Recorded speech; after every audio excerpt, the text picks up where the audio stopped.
Oh, green laning in the UK doesn't get much better than this, does it? We've had an absolutely fabulous autumn here in Northumbria. Anyway, this is supposed to be the end of year report for the CRF300 Rally. So I've owned the bike now for about 9 months and I've done 1,800 miles on it. And most of that has been bopping around little gravelly B roads and obviously doing lovely trails like this as well.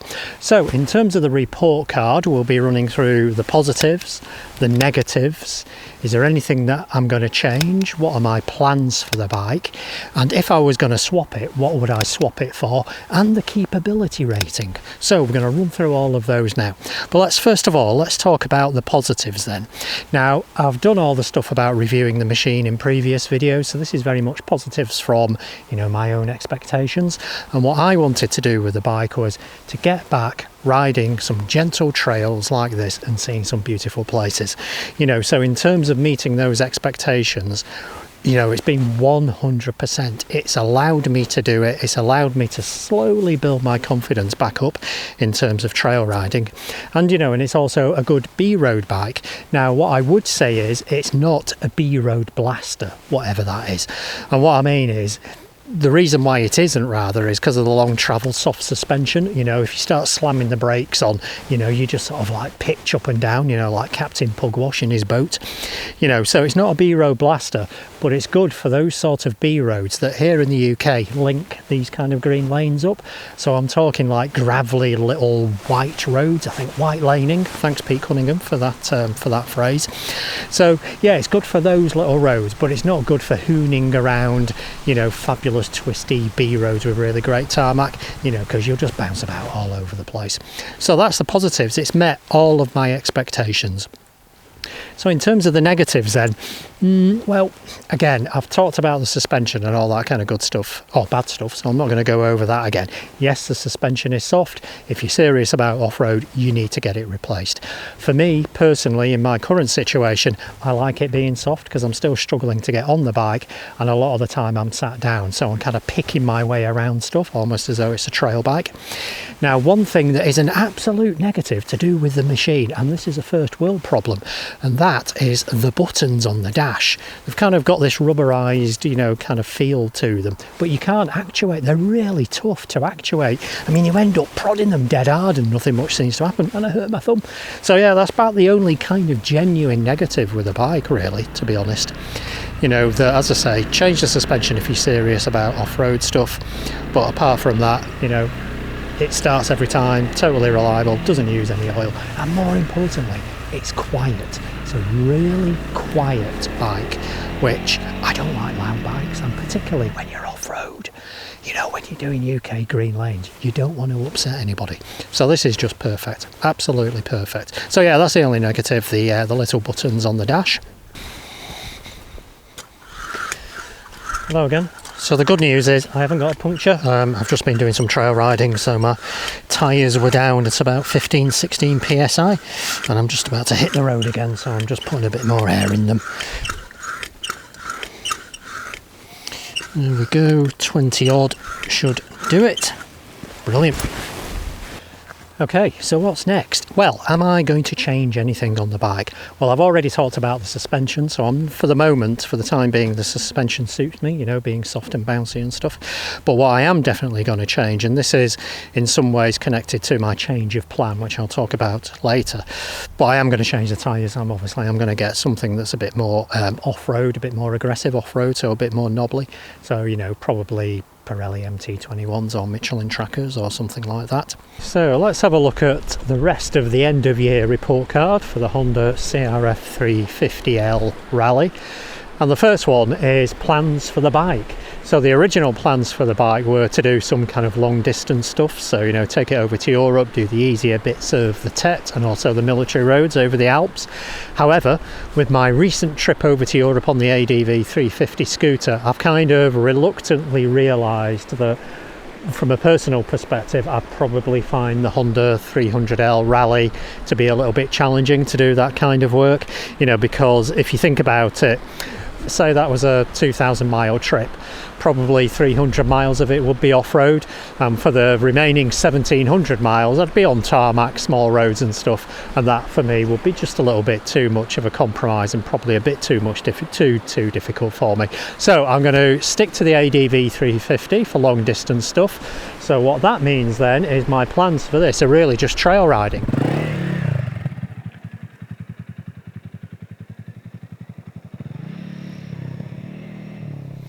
Okay, and a little tip as well, something that I always do, might be a bit of an old wives' tale, I don't know, but if you're running low pressures on your tyres when you're off-road, the little nut that secures the valve, and usually it's tightened right to the rim, what you should do is just undo that and then bring it up to the valve cap, as you can see here, because what that then does is if your tyre does slip and your tube moves, it won't rip the valve out of your tube. So you might want to do that. It's something I've always done, so it might be a bit of a superstition, but there we go, number one tip. So would I swap the CRF300 Rally for anything else? Well, to be honest with you, at the moment I'm not going to even consider swapping it, you know, for 12-18 months at least, because it actually suits me to the ground at the moment and it's really helping me build my confidence back. But in terms of a bike that I would perhaps swap it for in the future, and this is a mythical swap because the bike doesn't exist, I would swap it for the mythical CRF350L. So if Honda were to bring out a 350 version of this and it had a longer stroke engine, so it was a bit more thumpy, and also it had suspension that wasn't a whole lot stiffer, but at least it had a range of adjustability, do you know what, that might suit me down to the ground. So when that comes out, the CRF350, I'll be straight down to the dealers to give it a go. In terms of bikes that are available at the moment, I would love, in my dream garage, if I won the lottery, I would love a Beta cross trainer. And for those of you that don't know what that is, that's kind of a down-tuned, downsized Beta Enduro bike. It's got a 300cc two-stroke engine, and the important thing is it weighs 106 kilograms and it looks absolutely gorgeous. So 106 kilograms, detuned two-stroke engine, so ding ding ding ding, sound absolutely brilliant, smell nice, and it's got really high quality suspension. So yeah, Beta cross trainer, I would absolutely love one.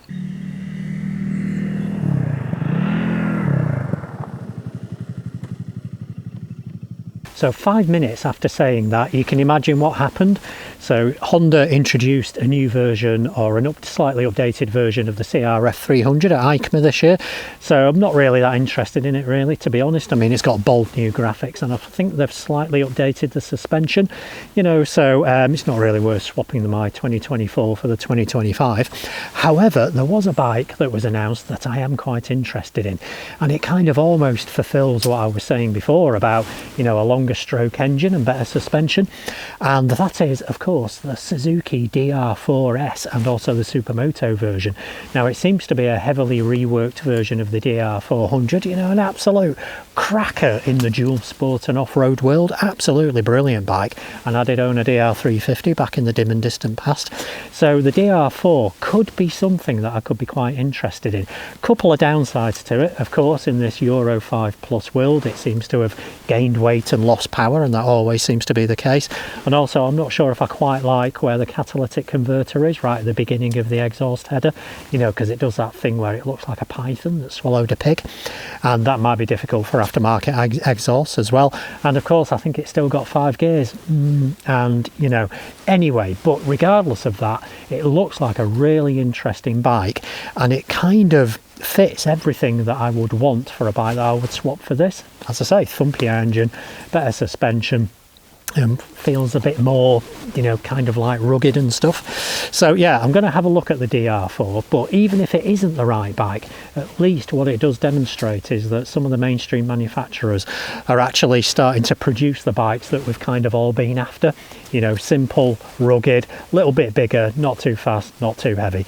So there we go, the DR4S, that could be a possibility, so I'm going to go and have a look at it next year. So in terms of the keeper rating, certainly for the next 18 months, it is an absolute definite keeper.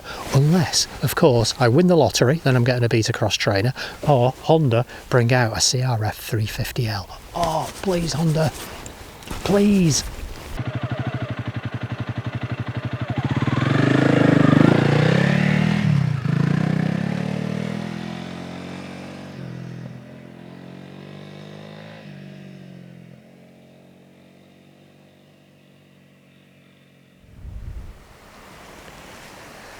Right, so that's the end of year update for the CRF300 Rally, done and dusted. I've had an absolutely fabulous time on the bike, done around 2,000 miles on it this year, looking forward to next year as well. Before I go, I just wanted to say that if you are thinking about dipping a toe into the world of trail riding here in the UK, it's definitely worth joining the TRF, the Trail Riders Fellowship. I mean, not only will they help you to, navigate and tell you where it's legal to ride here in the UK or Wales and England, but they'll also help, in terms of, what machine, how to get started, and other bits and pieces. And they've got a massive wealth of experience, so definitely recommend joining the TRF. And they do a really good magazine, trail magazine. It's actually really good. It's like an old-fashioned magazine, from the 90s, because it's like printed on good paper. It's got good journalism and it's got really good photos, and it's actually a really good read. Recommended. So yeah, join the TRF, good bunch, probably a club near you somewhere.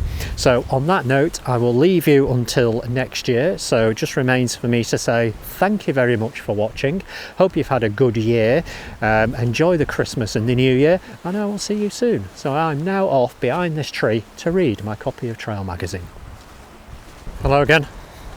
So before you ask, yes, I did, but I'm not doing it again for the benefit of the camera, because to be honest with you, I absolutely shit myself. It was really slippy and horrible.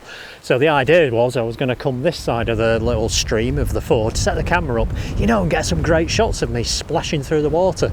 But no, I'm not going to do that. Discretion is the better part of valor. So Henry VIII said that. Anyway, don't know. You know what? Despite everything, I still really, absolutely love bikes. Or rather, it's not so much the machine, it's what they allow me to do. They're just the best machines, aren't they? Aren't they just the best machines? On that note, I'll see you in 2025.